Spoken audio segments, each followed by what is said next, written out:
I think, I mean, it depends on the type of person you are, right? Because this whole entrepreneurship thing, like the way it gets forced down our throat, of Vusi Temokwayo, Titikaka all the time. Twang You know, guys, bro. and while you sleep, for tech, for sleep is important as a human being. Like, what are you talking about, bro? You have to sleep.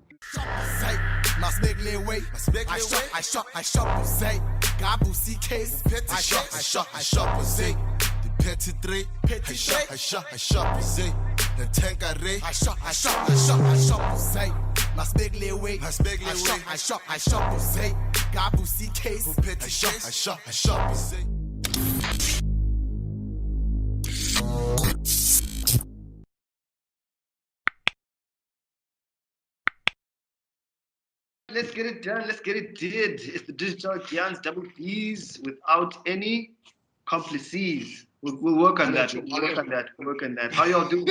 It's so good, man. So good. I mean, it's quite an auspicious day for the fathers of this country. Yeah. Like Twitter's always going to run with it because of how absent a lot of our fathers are. But it's always fun on this day on the timeline. Can you imagine how much of a culture shock it was for white people to receive how like black people experience their relationship with their dads online? It's like, whoa. Do they even experience? I don't see white people posting anything Father's Day. Who posts anything about Father's Day except like the brands that want you to buy socks and ties and shit? Oh, nice is that Bry smell? Sorry, there's Brian going on here. Yo, lockdown, level 3S max. Sanele, I was good enough for your time, bro. That was a lockdown prize, and I'm just getting the remnants of easy and Nand. This is how people get fired. This is how people get fired in the hobbies. You were telling me something just interesting about integrated marketing, like how all the different like teams and the pieces come together, which is the most important. You'll find the graphics guys be like, y'all ain't shit without us. Then the strategy will be like, no, you ain't shit without us. Then content will be like, yo, we're the new slaves, but y'all need the content. Content is king. Which one is it? Well, I'll be biased because I'm a strategist. So I feel like ain't nothing popping off without a good strategy, bruh. So, but you'll realize that in many agencies, the creatives think they hot shit because they make the end product. But I'm like, if you don't know what to do, what platforms to use, how to make it pop, how to optimize, it doesn't matter how good the creative is. It's just not gonna be dope. So there's always been that internal like us versus them between creative team and strategy team. It's always there in every agency. So I've always been on the strategy side because I think strategy you have to think more, bro. Genuinely, no hate to the creatives. There's a lot more in-depth analysis and insights, but like Umjita can just go on Photoshop and be like twang twang twang. Yeah, no, like 1,000%. You can't even get started on anything unless you have a solid strategy for every other element of the integrated teams to even start working. And if you don't stick to that strategy, everything else will fall to shit, guaranteed. But even bias amongst us because there aren't any actual people who create the content. You'll find that it's almost like a really great gun. I'm not fighting any of the points, but I think the creative aspect is important. It's like having a big ass gun, but the ammunition is not there. So maybe both work hand. Also, it's very important though that because there's no one thing that can work as a silo to get a good campaign. Like if there is no creative, no matter how good your strat is, nothing will ever come out. If you don't have client services, we probably won't even get the client to begin with. So if everyone plays their own different role and they all have to work holistically to get the best product out. But in terms of levels of importance, I do say strat, creative, and client services. Those three, they make sure that. How do you get the business into the office before we can have these internal arguments, before we start bickering about who's the shit? Because I think that's the big question. A lot of people are sitting in their creative spaces and they're performing well, but in the back of their minds, they're thinking, could I do this by myself? Mm.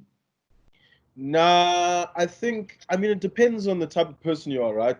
Because this whole entrepreneurship thing, like the way it gets forced down our throat, of Vusi Temokwayo, Titikaka all the time. Twang it, Yes, bruh. And while you sleep, protect when sleep is important as a human being. Like, what are you talking about, bro? You have to sleep. And also this rhetoric of like, yeah, no, if you want to chase your dreams, you must own your own business. It's like, if everyone becomes an entrepreneur, who the fuck does the work?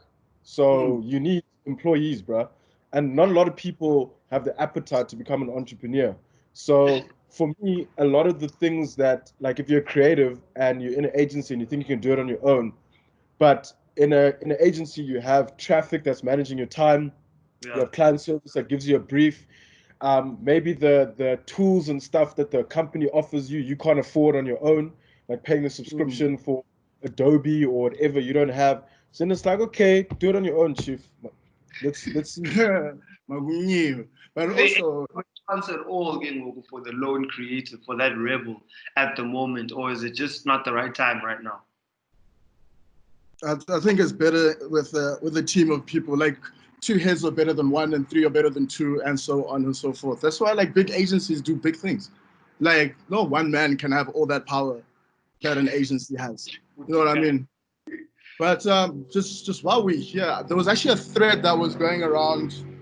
Sorry about that. There was a thread that was going around earlier this week about a social media manager and the amount of things that they need to be able to do and how it is very overlooked, like community manage, copywriting, graphic design, crisis management, all the stuff that you have to do. And it never stops. Like the weekend, it is still popping. If something happens, kuya new. And I think a lot of people do overlook the social departments and social teams in agencies because they're always like brought in at the end. Oh, post this, but 80-20 rule is fat, copy's too long, there's too many white people in the post. There's like, and by that time, now it's gone through stretch, it's gone through creative client services traffic. Now the finished product has arrived and it is gak. But now social media managers must handle the backlash of a shitty product. And I don't think social media managers get a lot of the fucking word am I looking for? They don't get a lot of credit for all the stuff that they do. Or they don't get even and it translates to the remuneration. How do they get there? How do they get there? How do you make sure that you pick the right people, you choose the right team? Because it's difficult to unteach someone when you've taught them the wrong way. What are those requirements? What kind of things do you look for in a person to make sure that they're the right person to execute in that manner?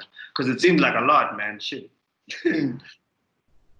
Yeah, I don't know. I think and I'll use a practical example of myself and having to put together a social media team. Like what I was looking for in individual people is a particular skill set which is not usual or not normal to the typical social media manager.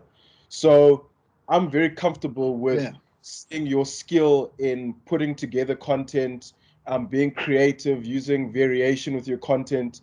And then if you don't know the individual things of social media managers, like how to schedule on what platform, whatever, I can teach you that stuff. That's chilled. I can't teach you how to have a creative and strategic brain because I'm not trying to hire someone who I have to babysit in order for them to be able to think about how they're going to go about doing their job.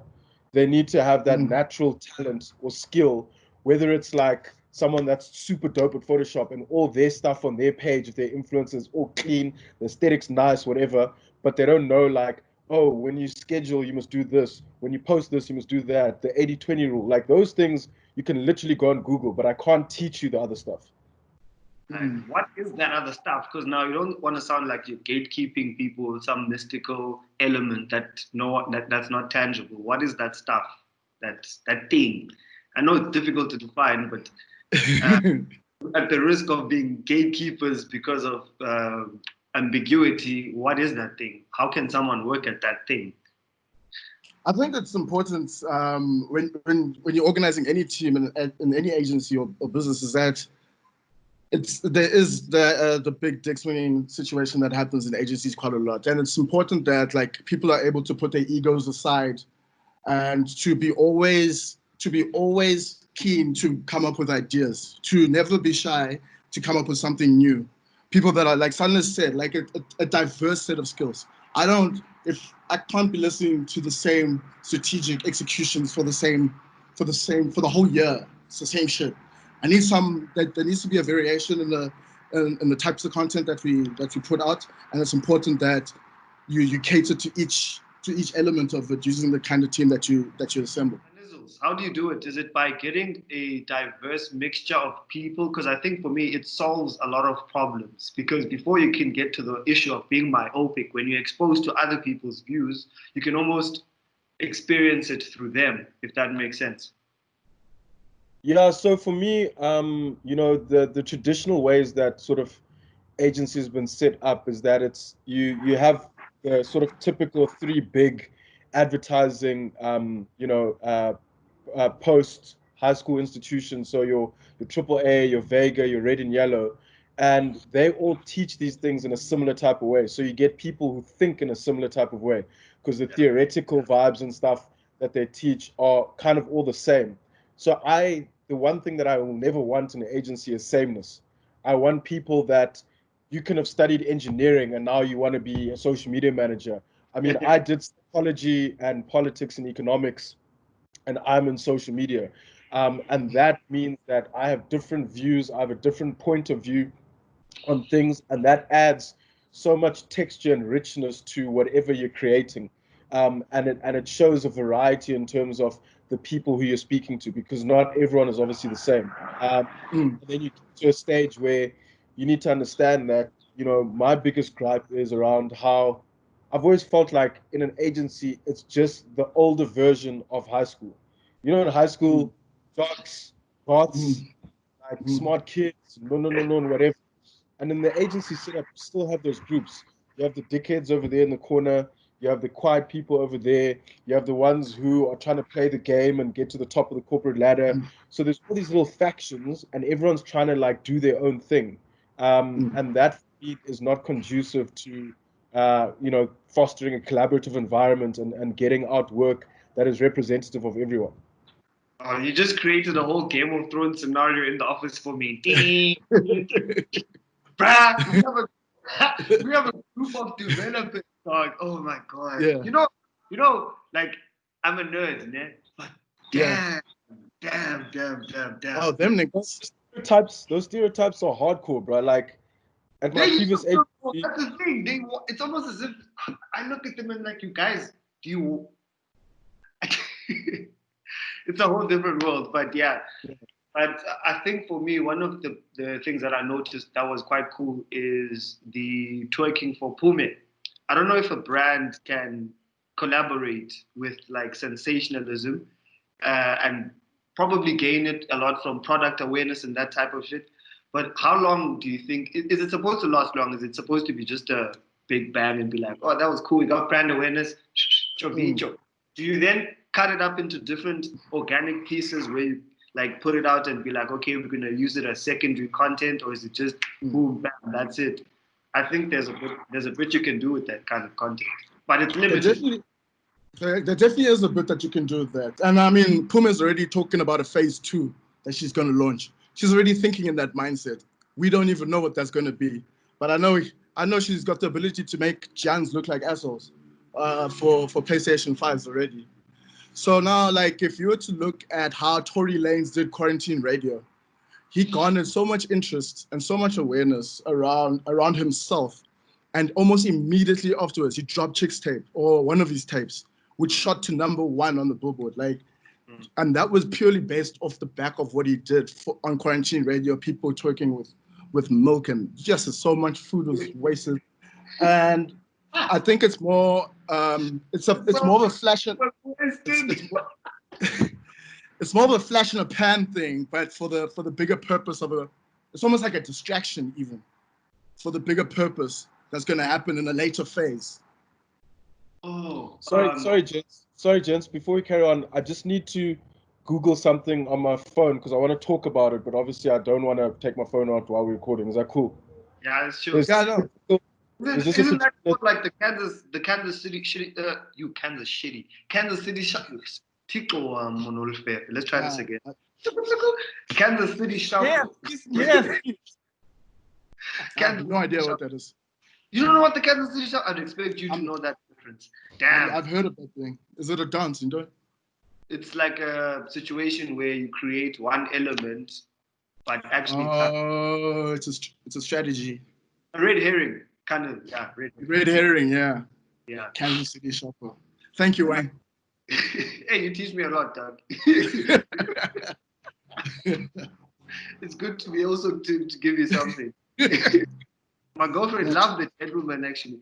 What do you think about Sony jumping in to Pume and being like, yo, we've seen you come through, we want to work with you. Do you think they should bother at all? Or, like, I don't know. Do you think Sony aligns with twerking? Because I don't. I mean, obvious answer. It's just that we want it to work. There's a certain element of wanting it to work. She could have made it like a Fortnite dance, maybe for a game in the console, but not for the entire Sony brand. Like, that's wild. Okay, there was no direction really behind it. Okay. Yeah. Fair enough. So you know what I think is that a lot of the times on social media you'll get these super sort of viral moments that people create, whether it's a video or a concept or something. And the thing is that we as consumers, you have an appetite for that thing, but it has an expiration date. If you don't innovate or you don't try and add something onto that, at the end of the day, you won't be able to get its full value from it. But DemiDemi did specifically the whole thing about carrying on. He was consistent. I don't think anyone really takes his wisdom too much to heart. It's more good feel. It's good to see positivity. No one is going to be overly critical about any grammatical errors or what he's saying. Savanna decided to jump onto it. It's another day. I repeat, why are you queuing when tomorrow it's another day? And if you don't wear mask, you will attract some gems. Something strong there. Some negativities there. Some power there, DemiDemi. And if you drink and drive, I will kill you. Uncle DemiDemi is gonna come. And I think it looked great creatively. Some people didn't respond well to it. What's your take? I mean, I think it was strategic in the way that obviously we are living in this this current environment that we're in, and it's a very nice and quick way to shoot a nice bit of content. Just seeing all the branding around DemiDemi, the man himself, it just seemed a little bit cringe for me personally. I don't know. I think it could have been written better for the homie. There was a lot of hair after every sentence, but that's just my own thing. That's not the point. But I think they did use them in a very effective and efficient way. Like, they probably got him into a room, probably just put up a ring light and a phone, shot that thing, got out the building, and now we're here, we're talking about it. And a lot of other people are talking about it. And talkability is a good thing to have. It's just like you also want to control the sentiment around it. So it'll be interesting to see what the overall sentiment was behind that piece. But I don't think it hurts Savanna in any way. It doesn't like Savanna. How many caps do you give it? I'll give it 3 out of 5. But these guys, these people, as I said, that have these sort of viral moments and they get high talkability a lot, the frequency a lot in one particular moment, is that they struggle to build that longevity. Another case in point, when oh, it hurts me. I'm tired of Dimpi, but everyone knew it was not going to last long. It was the thing is that everyone assumes that it's going to last, but is that if you don't have that level of creativity, ideas that work, then you won't be able to last. Like, the one person I think that has managed to maintain that is George Mguni, okay Wasabi, because he keeps on, his level of creativity is just, it doesn't stop. And he can work with any brand and create sort of awareness and viralness to whatever he's working on, because his general creativity isn't limited to a particular moment in time, and he's not associated with, oh, he did that one crazy thing at one time. It's like, oh, it's like he's got a whole not a discography, but he's got a whole portfolio of work that's varied. So he manages to maintain that longevity. Yeah, but actually, another person. Just another person that capitalized a lot on a viral piece of content was Farida. Okay, guess what? What he come out with? 12 packs Savannah. Then I say where the Guarana, where the Guarizi. Then he say, babe, I got anything for you in time. Then I say yes, because I'm a diver. But the difference in terms of what Pharoahfi did from 12 packs Savannah, she left like the virality aspect of it and secured a bag at MTV and held onto it for dear life. And it has worked out amazingly for her. And I mean, that's also another way to do it. Like you use the virality as a springboard to do exactly what you want to do and to be contracted and supported by people like for long periods of time, not just flash in the pan, fly by nights. Let's talk about being contracted. What does that being contracted look like? Because there was a whole thread about that, and I really do respect to Ubusi, and I think she's completely right, because she was saying to all the influencers that if you're going to be disrespectful, you're not going to get the bag, and I'm for that. I really do think there's a symbiosis between the influencers and the actual PR people who get the bags for them and who speak for them in those boardrooms. Yeah, I think also in that case, you need to build a brand for yourself that, number one, is relatable, so people can see themselves in the situations that you create, and you almost create a larger than life character. So your brand is sort of, I would say, bigger than who you are as a human being, kind of. But enthused, in the boardroom, we use these big words. Go to enthused. So in terms of being able to kind of manifest and create something that lasts longer through viral videos, like the best example in our country has to be Mushe. Hi. This is Mushe. I had a really stressful day as an namhlanje. I thought I deposited my rent money into the wrong account, and Absa didn't even bother to help me. And then I decided with the last 30 rand that I had to buy myself this. Because he started shooting very low quality videos, drinking autumn harvest in his room in the East Cape or whatever. And then who were saying that he's not going to be able to work with anyone because of celebrating. I mean, yeah, he is the best to ever do it, actually. Yeah, he's done. He built a whole acting career. He's an MC. He's won a SAFTA for presenting, hasn't he? Yeah, I think. I'm not sure, but like you see, those type of examples are ones that give people that hope to become a star, because a lot of South Africans want to actually become popular. And I don't want to go into that cloud conversation because I've had my own. Acting right. Let's talk about acting right. In terms of being an influencer and being a PR person, it works both ways. So when do influencers not act right? And when should they act right? What are the things you should have? Because nobody wants to get blacklisted. I know I had an ex where I got blacklisted off a campaign. Hey, now for my campaign, I'm born and here now. Yeah, put your same down. That's my shit.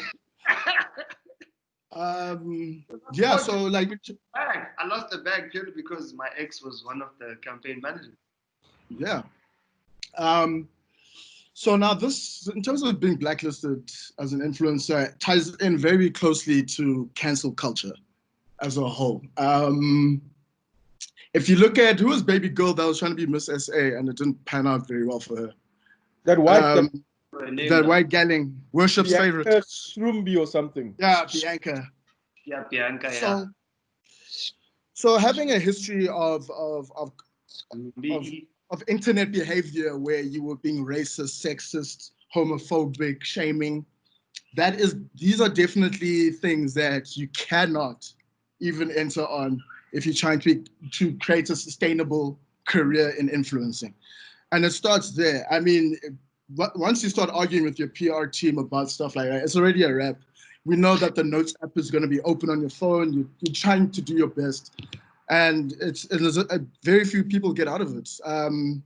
Kevin Hart had to try his best. Like he lost the Oscars for tweets that he made, homophobic tweets that he made back whenever it was, and it's difficult to come back from that. But Kevin Hart had already created such a big brand for himself. He has his own production studio, so he can put himself on. Not many people have the same ability to do that. So it's very important that if you're going to talk about such hard-hitting subjects, that you tread carefully. Better yet, don't tread at all. And and you'll be probably good to go.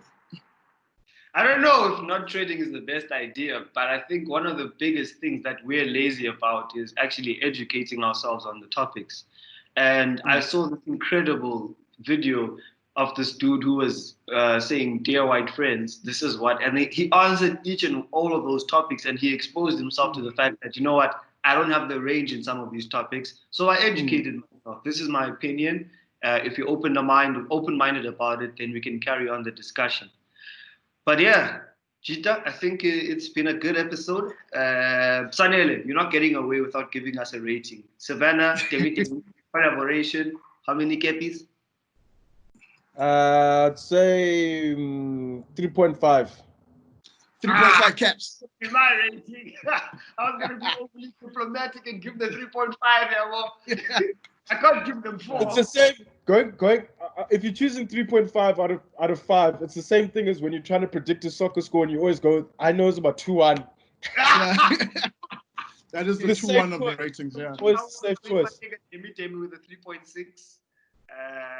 You can't get to those. Come on. 3.864. Come on, bro. I deal with analytics. But anyway, gents, it's been a good one. It's been a banger. Hopefully we can chat again. Thank you to all our listeners. Please do subscribe. We'll be back at it again. Oh my God, back at it again. ep.3,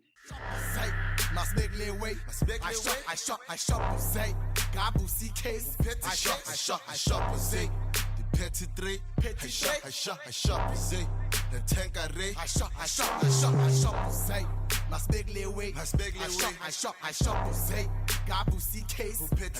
shop,